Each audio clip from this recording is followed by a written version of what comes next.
Haleluya, haleluya. Na ndio maana ni lazima utofautishe kwamba injili ya Bwana wetu Yesu Kristo na ujumbe wa kanisa si kwamba unaposikia tu mtu anapohubiri vitu ambavyo nimevitaja hapo awali na vingine. Njia 7 za vile utakavyokuwa tajiri. Njia 7 za kumfikia Mungu. Jinsi ya kumfikia Mungu. Jinsi ya kuvunja madhabahu. Jinsi ya kuwakanyaga maadui zako. Jinsi ya kuwavunja vipisi maadui wako. Jinsi ya kuwachoma. Umesikia? Sasa utashangaa. Kumbuka Yesu anasema mwizi haji ila aibe, aharibu na auwe.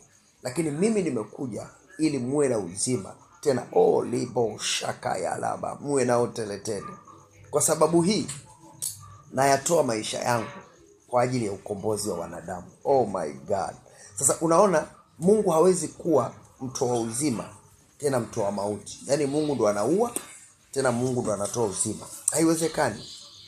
Ndio maana Yesu ametafundisha. Ndio maana huwa nimekuja kukuambia, huwa nawaambia kwamba Yesu ndio anaonyesha sura ya Mungu halisi.